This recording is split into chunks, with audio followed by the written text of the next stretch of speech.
Okay.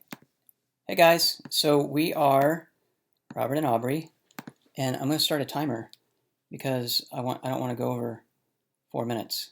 So I just started the timer. So we've been commissioned to talk about Room, which Aubrey said after we left and talked about it was her favorite movie of the year. And I was just kind of curious what that might mean for Aubrey. So, Room, I don't know if Jim or anyone has like broken down what these movies are about. Basically, mother and son, a 5-year-old son, stuck in a room for 7 years. They are basically there as prisoners of this evil guy living in a normal neighborhood. And halfway through the movie, she decides to chance an escape by rolling the kid up in a rug and then putting him in the back of the guy's truck, or the guy puts him in the back of his truck, and then the kid escapes. So then there's an escape, and then the second half of the movie is their attempt to readjust or to adjust back into life.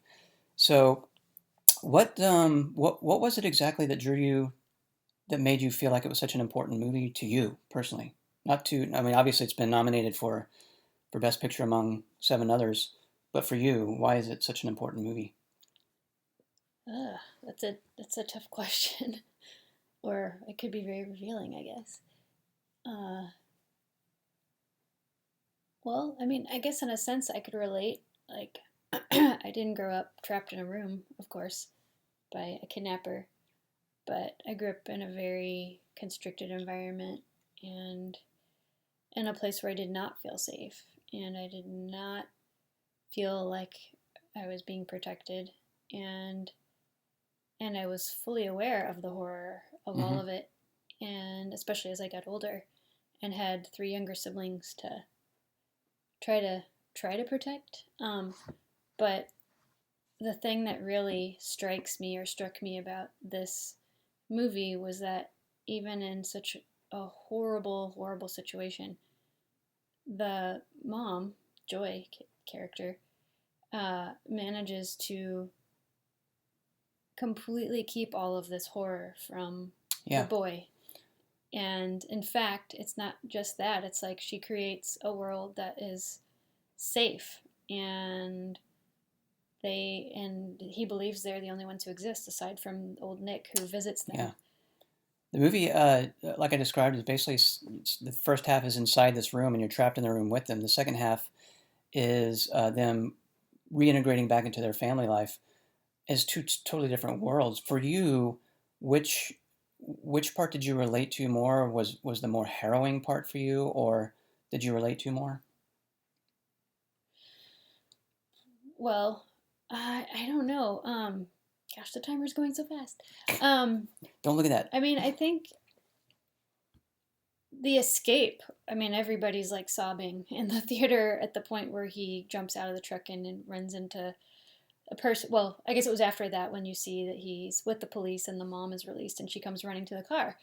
But that that mixture of I think it's that moment actually, that mixture of this child who has known none of this, and suddenly he's cast into this precarious situation, and he does it like he's very courageous.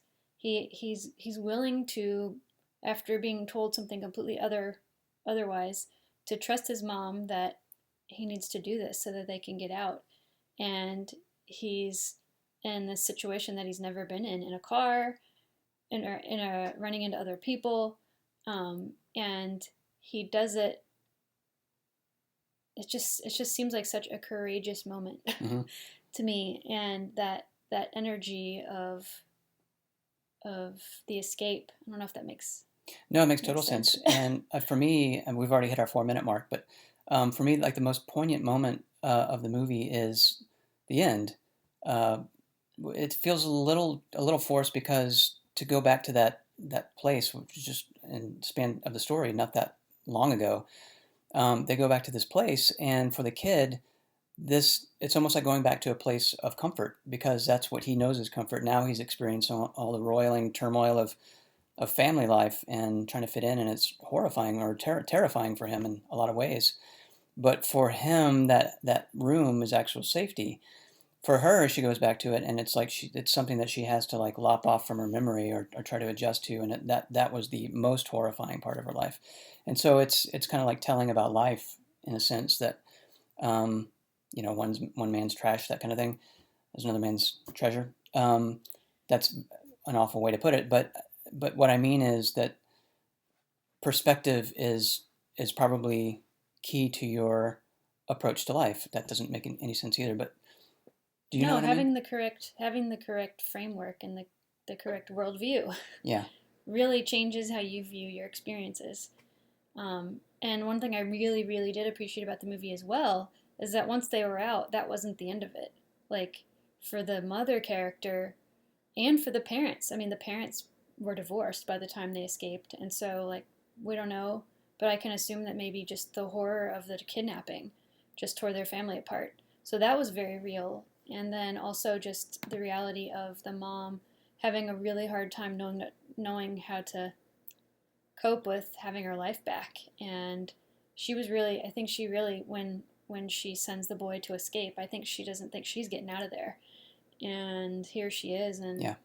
and Sacrifice. yeah, and so it's just like the reality of still having to deal with everything, even being out of that physical danger. Yeah. I really appreciated that. So I think that's all the time we have, but obviously we could go on. I mean, it feels like we're just getting started on a movie like this that I think everyone can relate to, because everyone's been through terrible times in their lives, and this movie is set up. It's almost like it's made to help you talk about those moments with other people, and it's a great movie, extremely well directed. Director's up for best director as well, I believe. Um, Picture director Brie Larson, and adapted screenplay. The huge shutout, unfortunately, is the kid, who is brilliant and unbelievable. I don't know how he did it. Anyway, that's our take on the room, our very quick take on the room. I am Robert, and it's my lovely wife Aubrey. Hope you have a great night, and Really miss you guys. really miss you. Bye, Wish we y'all. could be there.